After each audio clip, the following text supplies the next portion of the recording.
welcome to our video on interest. So in this video, we are going to learn how to um, use simple interest formula to solve problems, use compound interest value to find future value, and hopefully through these two skills, you will also be able to solve the compound interest formula for unknowns. Although we're not going to spend a lot of time working on that third objective. So first of all, what is interest? Well, interest is the amount of money that we pay when we borrow money. It can also be the amount of money that is paid to us for investments, such as a savings account or some other interest-bearing account. So the interest earned, I, is equal to the principal, which is the initial amount, so the amount you deposit or the amount you borrow, times the interest rate, R, and this is the interest rate percentage written as a decimal, that percentage converted to a decimal, and then times time. And time is the amount of time, typically in years, that is allotted for the investment or purchase.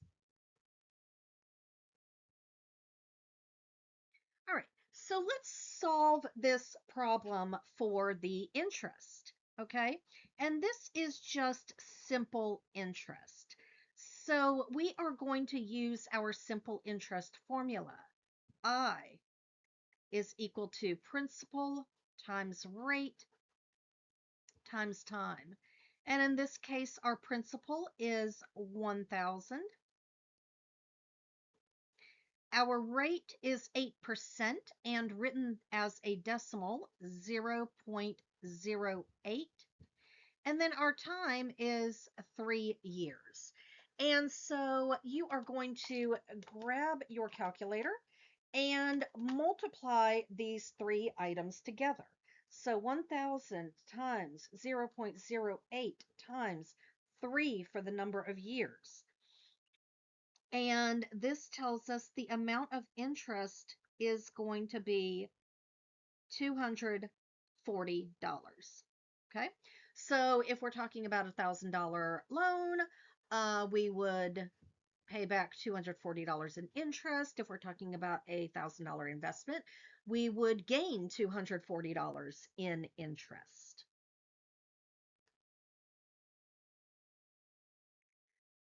So finding the future value using simple interest. Well, future value is just the initial thing. So from our previous example, we had the $1,000, and let's say that we invested it. We earned $240 in interest.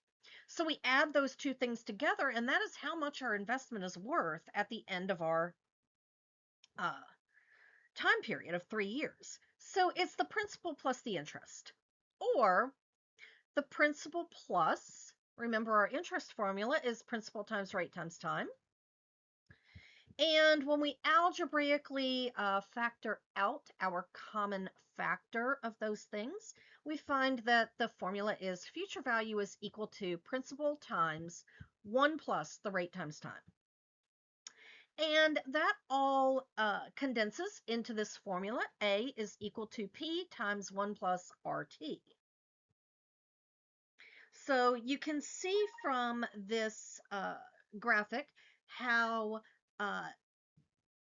that formula is derived. So if you don't remember the formula, that's okay, because just remember that future value is nothing more than principal plus the interest. And remember your interest formula. I is equal to P times R times T. So it's the principal plus principal times rate times time. If you are able to memorize the A equals P times 1 plus RT formula, great. But if not, future value, again, it's nothing more than principal plus the interest earned. All right, so let's calculate our future value. Well, remember that future value is our present value or principal plus our interest. Okay? Ooh, gotta spell there. So I'm going to do this the long way. Okay, so we know that our principal is 2,500. And then interest, remember this guy here, PRT, right? So principal times times the rate times the time. Okay. So we know that our interest, 2,500 times 0.08 times 3 is 600. So this ends up being 2,500 plus 600, or 3,100. Okay, so that's doing it the quote long way. If we use the formula,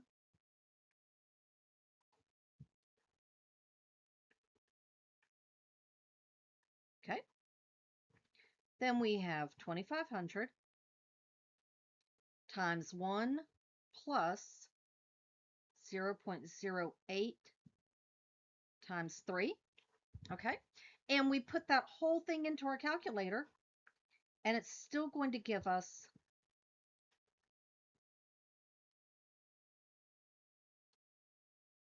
$3,100. So either way you remember how to do this, it still gets us to the same solution.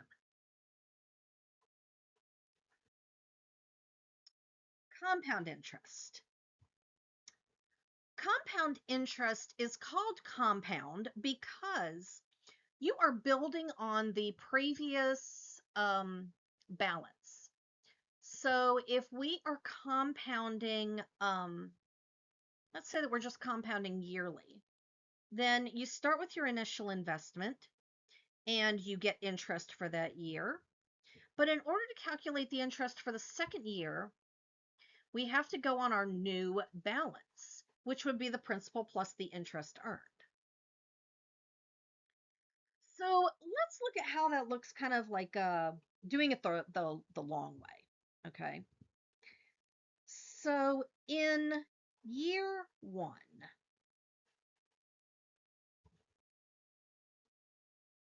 okay, in year one, the balance at the beginning of the year is $5,000. Okay. The future value, remember, we're going to have, it's going to be the principal plus the interest.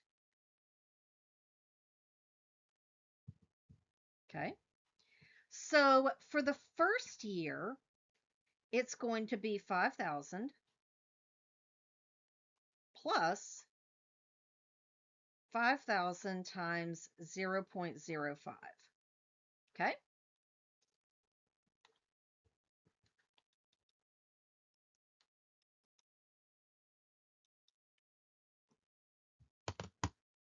So at the end of the first year,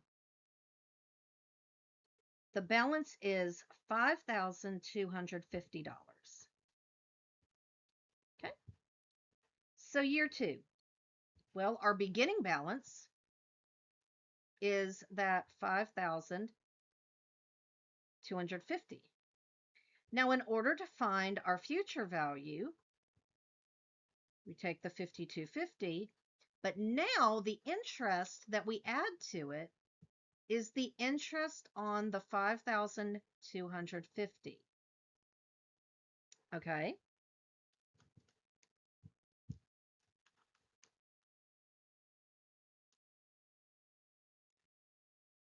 And that gives us a balance of $5,512 and 50 cents. So for year 3,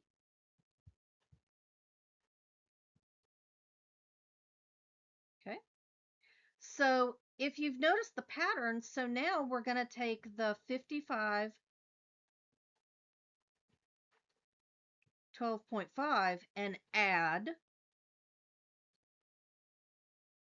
the interest. Okay.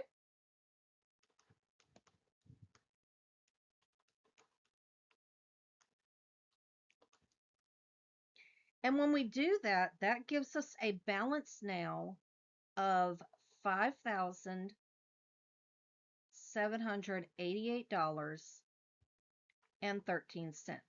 So each year, when we add the interest, this is why it's called compounding, because we are building off of the previous year's balance. Okay. So we continue here. Year 4. We now have $5,788.13. And again, we're going to take that $5,788.13 and add the interest for $5,788.13, which now gives us a balance of $6,077.54. So at the beginning of year 5,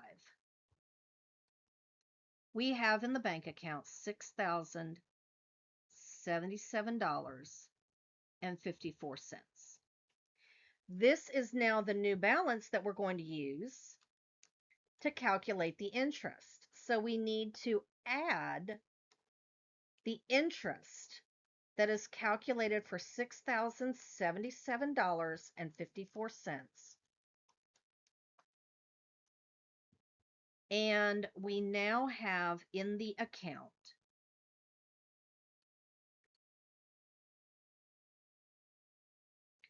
$6,381.42.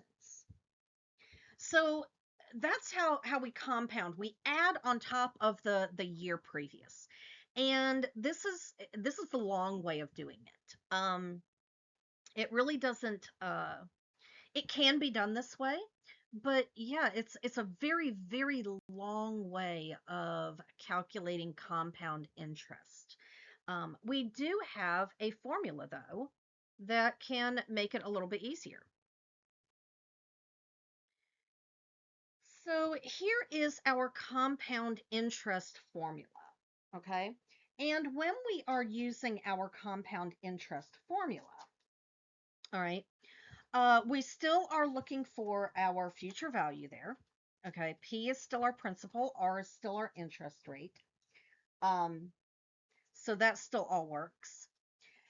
M, however, is the number of compounding periods in a year. Okay, and T is the number of years. So we need to understand what it means by the number of compounding periods in a year. So if our loan or our investment says that the interest compounds yearly, that's only compounding one time per year. Biannually is twice per year. Monthly would be 12 because there's 12 months in a year. Weekly would be 52, again, because there's 52 weeks in a year. And daily would be 365 because that is the number of days in a year. So we have our compound interest formula as future value is equal to the principal times 1 plus the rate divided by the number of compounding periods.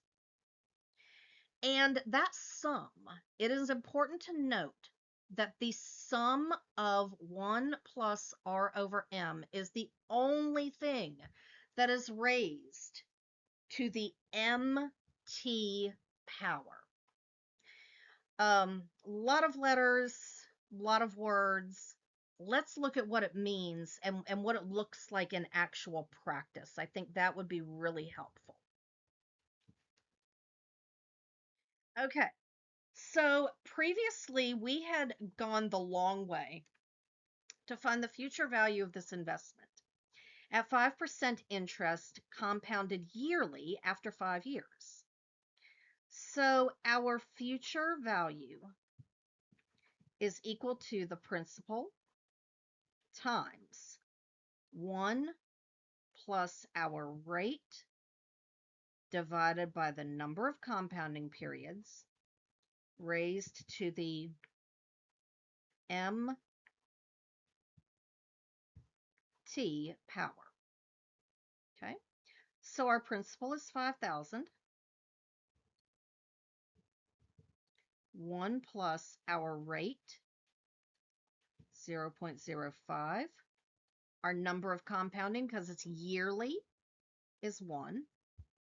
And this is going to be raised to the 1 times 5 power. Okay. So we could go ahead and just put this whole thing into our calculator right away. But I'm going to just kind of walk it through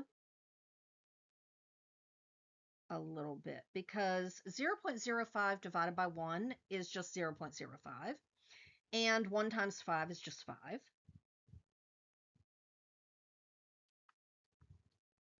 And this ends up being 1.05. Now, what is important here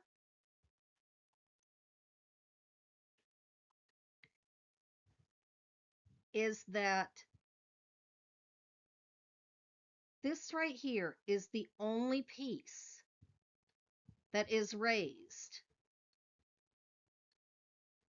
to the exponent, okay? So 1.05 raised to the 5 power.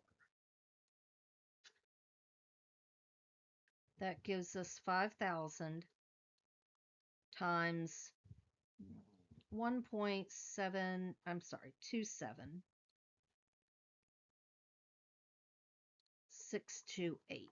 I'm going to just round it off there. And when we take that and multiply it by the 5,000, we get an amount of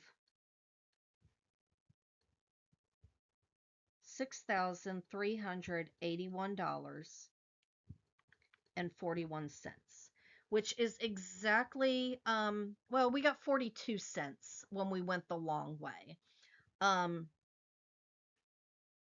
that's because the difference in the penny there is because we rounded off each time to the nearest penny on the one previous, doing it the long way. And using the formula here, we were able to jump right to the dollar amount. So that's pretty close, though, when we do it the long way of getting it to 42 cents, and our actual answer is to 41 cents. So that is how we use that formula. All right, now let's talk about something a little bit more practical. And I wanted to kind of throw this one in because this is something that a lot of you are going to face. So, and this is where it comes, it's really important to understand interest and interest rates, because it can really kind of come back to bite you in the long run. Okay. So let's say that you want to buy a new car. And you go in, and the first thing that the salesperson asks you is, where do you want your car payment to be? And you tell him that your budget is no more than $500 a month for your car payment. And you say, I've got $3,000 to put down. And the salespeople say, okay, wonderful. And we're going to give you $3,000 for your trade. And the car that you're looking at is $25,500. That's going to be the total price of the car. That's tax, tag, title, all the fees and everything. And you think, you know what? That's wonderful. And they got my monthly payment at $499 for 6 years. Well, that's great, right? I mean, the payment is less than what you want. Um, everything looks great. Well, let's take a look here. Okay. So the price of the car, $25,500. You subtract your trade and subtract your down payment. Okay. So 25,500 minus 3,000 minus 3,000.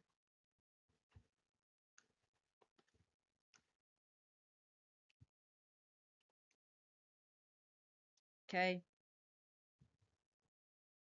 Gives you 19,500. Well, that's wonderful. Okay. You're getting a really great deal on this car. It looks like, and you're going to be making these $499 payments for 6 years. Well, actually, wait. You're going to be making that for 12 months out of the year for 6 years. So at the end of this, when you've made all of your payments, you will have paid a total of $35,928 for your $19,500 investment. Which means when you take a look at this, that means that you have paid $16,428 in interest. So let that sink in. This is why it's important when you are a consumer of goods, whether it is a new car, an investment, a home, we need to be looking at all of the numbers. And we also need to understand exactly what interest is and how it is calculated. Because you are paying nearly twice what that car is worth at the end of all of this.